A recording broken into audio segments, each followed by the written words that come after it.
ఒకప్పుడు ఎంతో ఘనమైన చరిత్ర ఆ నది సొంతం. మనకు నాగరికతను నేర్పిన ఆ నది పాలకుల నిర్లక్ష్యం, అభివృద్ధి పేరుతో జరిగిన విధ్వంసం కారణంగా తన ఉనికిని కోల్పోయే ప్రమాదంలో పడింది. ఒకప్పుడు సాగు, తాగు, పాడి, మత్స్య అవసరాలకు ఉపయోగపడిన ఆ నది వల్ల హైదరాబాద్ సహా ఉమ్మడి నల్లగొండ జిల్లాలకు ప్రయోజనం కలిగేది. అంత గొప్ప చరిత్ర కలిగిన ఆ నది నేడు కాలుష్య కాసారంగా తయారై దుర్గంధాన్ని వెదజల్లుతుంది. అది ఏదో నది అనుకుంటున్నారా? మూసీ నది. మురికి నీటి ప్రవాహం కలిగిన మూసీ నది చుట్టుపక్కలకు వెళ్లినా గాలి పీల్చలేని పరిస్థితి. దేశంలోని అత్యంత కాలుష్య నదుల్లో ఒకటిగానూ చేరింది. అయితే ప్రస్తుతం మూసీకి పూర్వ వైభవం తెచ్చేందుకు ప్రస్తుత తెలంగాణ సర్కార్ ప్రణాళికలు సిద్ధం చేస్తోంది. అతి త్వరలో 3 దశల్లో మూసీకి విముక్తి కలిగించేందుకు కార్యాచరణ సిద్ధం చేసింది తెలంగాణ సర్కార్.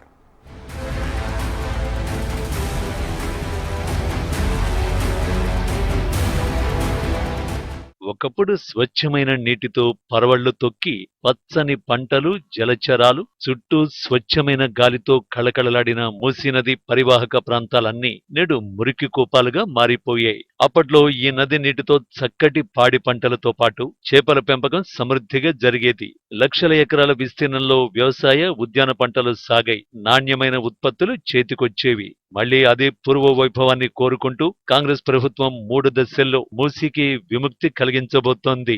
మూసీలో ఆక్రమణల తొలగింపునకు రంగం సిద్ధమైంది. మొదటి దశలో మూసీ గర్భంలో ఉన్న నిర్మాణాలను తొలగించాలని 2 రోజుల కిందట నిర్ణయించారు. ఈ ప్రక్రియను హైడ్రాకు అప్పగించనున్నట్లు తెలుస్తోంది.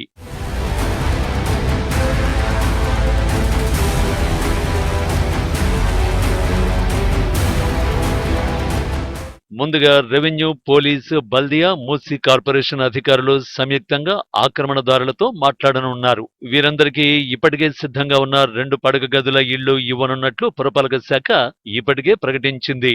అధికారిక లెక్కల ప్రకారం మూసీ గర్భంలోనే 2000 అక్రమ నిర్మాణాలు ఉన్నాయి.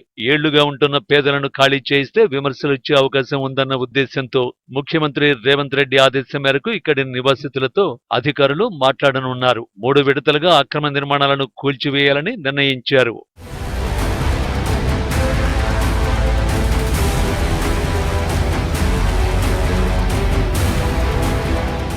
అధికారిక లెక్కల ప్రకారం మూసీ నది గర్భంలో అక్రమంగా కట్టిన ఇళ్లు 2000, ఎఫ్టీఎల్లో ఉన్నవి 3000, బఫర్ జోన్లో 7000 వరకు ఉన్నాయి. మొదటి దశలో నది గర్భంలో నిర్మించిన భవనాలు తొలగిస్తారు.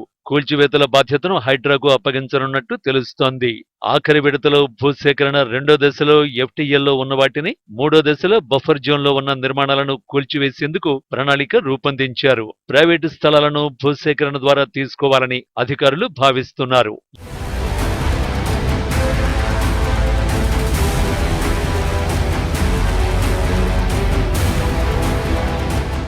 ఇప్పటికే హద్దుల గుర్తింపు కూడా దాదాపు పూర్తి చేశారు. డ్రోన్ల ద్వారా అక్రమ నిర్మాణాలను గుర్తించారు. ఏది ఏమైనా రానున్న రోజుల్లో ఈ పనుల్లో వేగం పెంచాలని ఇప్పటికే సీఎం అధికారులను ఆదేశించారు. దీంతో 3 దశల్లో ఈ పనులు వేగంగా పూర్తి చేసేందుకు అధికారులు రంగం సిద్ధం చేశారు. మూసీకి పూర్వ వైభవం తీసుకొచ్చేందుకు జరుగుతున్న ప్రయత్నాలపై నగరవాసులు హర్షం వ్యక్తం చేస్తున్నారు.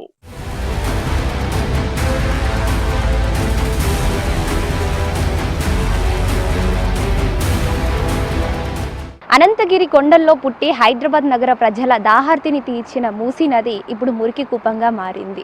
మూసీ నది సుందరీకరణ కోసం ఎందరూ ఎన్ని చర్యలు చేపట్టినా ఆశించిన ఫలితాలు మాత్రం రాలేదు. ప్రస్తుతం నేను ఇక్కడ మూసీ నది దగ్గర ఉన్నాను. హైదరాబాద్ చరిత్రలో మూసీ నదికి ప్రత్యేక స్థానం ఉంది. నిజమే, ఒకప్పుడు హైదరాబాద్ పేరు వినగానే మన అందరికీ మంత్రముగ్ధులను చేసే అందంతో ఉండే మూసీ నది కళ్ళ ముందు కదలాడేది. అది ఆ తరం వాళ్ళకి. కానీ ఇప్పటి తరానికి మాత్రం మూసీ అంటే చాలు మురికి కూపం అని చాలామంది ముక్కు మూసుకుంటారు. కానీ మూసీ నదికి ఎంతో ఘనమైన చరిత్రే ఉంది. కానీ కాలం గడుస్తున్న కొద్దీ ఆ చరిత్ర ఈ తరం వాళ్ళకి కనుమరుగవుతూ వస్తుంది. అంతటి ఘన చరిత్ర ఉన్న మూసీ ఇప్పుడు మురికిగా మారింది. నగర విస్తరణ అని, రసాయన కాలుష్యాలని, ఆక్రమణల కారణంగా మనం ఇప్పుడు ఆ సుందరమైన మూసీ నదిని కోల్పోయాము. కానీ ఇప్పుడున్న ఈ ప్రభుత్వం మాత్రం మూసీ నదికి పూర్వ వైభవం తీసుకురావాలని చాలా గట్టి ప్రయత్నమే చేస్తుంది. మొత్తం కూడా ఈ మూసీ నది చుట్టుపక్కల ఏవైతే అక్రమ కట్టడాలు ఉన్నాయో వాటన్నిటిని తొలగించే ప్రయత్నం, కూల్చివేసే ప్రయత్నం అయితే చేస్తుంది. మొత్తం కూడా 3 దశలలో ఈ చుట్టుపక్కల ఉన్న ఈ అక్రమ కట్టడాలను కూల్చేసి మళ్ళీ మూసీ నదికి పూర్వ వైభవం తీసుకురావాలని అయితే చాలా గట్టి ప్రయత్నమే చేస్తుంది. దీని పూర్తి బాధ్యత కూడా మొత్తం ప్రభుత్వం హైడ్రాకి అప్పగించినట్లుగా అయితే తెలుస్తుంది. ఈ మొదటి దశలో ఏంటంటే ఈ మూసీ నది ఫస్ట్ ఈ నగరంలో 55 కిలోమీటర్ల పొడవున ఉంది. ఈ 55 కిలోమీటర్లోని మూసీ నదికి మొత్తం కూడా చుట్టుపక్కల ఈ మూసీ నది గర్భంలో ఉన్న అక్రమ కట్టడాలేమో 2000. అంటే ఆ చుట్టుపక్కల మనకు కనిపిస్తున్న ఇల్లులన్నీ కూడా అక్రమ కట్టడాలే. అవి ఒక 2000కు పైగా ఉన్నాయి. ఇంకా FTL జోన్లోకి వచ్చేసి FTL పరిధిలో ఉన్నవి 3000 అయితే బఫర్ జోన్లో ఉన్నవి 7000. ఈ మొత్తం అక్రమ కట్టడాలన్నింటినీ కూడా హైడ్రా కూల్చేసే ప్రయత్నం చేస్తుంది. ఈ బాధ్యత మొత్తం కూడా హైడ్రాకి అప్పగించినట్టు మనకు తెలుస్తుంది. ఆ 2000 ఇండ్లు ఎవరైతే ఉన్నారో ఏళ్ల తరబడి ఉంటున్న ఆ నివాసితులకు ప్రభుత్వం ముందుగానే అధికారులు ఎవరు బల్దియా కానీ మున్సిపల్ కార్పొరేషన్ అధికారులు, పోలీస్, రెవెన్యూ అధికారులు వీళ్ళంతా కూడా వారితో మాట్లాడి ఆ నివాసితులతో మాట్లాడి వాళ్ళకి డబుల్ బెడ్రూమ్ ఇల్లు ఇచ్చే ప్రయత్నం అయితే చేస్తుంది. ఆ తర్వాత వీటిని అంటే వాళ్ళు ఏళ్ళ తరబడి ఉంటున్నారు కాబట్టి ఒకసారిగా కూల్చేస్తే వారిని ఖాళీ చేస్తే విమర్శలు వచ్చే అవకాశం ఉందన్న ఉద్దేశంతో ముఖ్యమంత్రి రేవంత్ రెడ్డి ఆదేశం మేరకైతే అక్కడ వారితో మాట్లాడి ఒప్పందం చేసుకొని డబుల్ బెడ్రూమ్ ఇల్లు ఇస్తామనే ఒక ఒప్పందంతో అయితే ఇక్కడ ఇళ్లను కూల్చేస్తారన్నది ఉంది. తర్వాత FTL పరిధిలో ఏవైతే ఉన్నాయో వాటిని కూల్చేస్తున్నారు. తర్వాత బఫర్ జోన్ ఏవైతే 7000 ఉన్నాయో వాటిని కూడా కూల్చేస్తున్నారు. ఇంకా మిగిలిన ఏవైతే ప్రైవేట్ స్థలాలు ఉన్నాయో వాటిని భూసేకరణ ద్వారా తీసుకోవాలని అయితే అధికారులు భావిస్తున్నట్టుగా మనకు తెలిసింది. మొత్తం కూడా మూసీ నదికి పూర్వ వైభవం తీసుకురావడానికి కాంగ్రెస్ ప్రభుత్వం చాలా గట్టి ప్రయత్నమే చేస్తుంది. మనం చూడొచ్చు.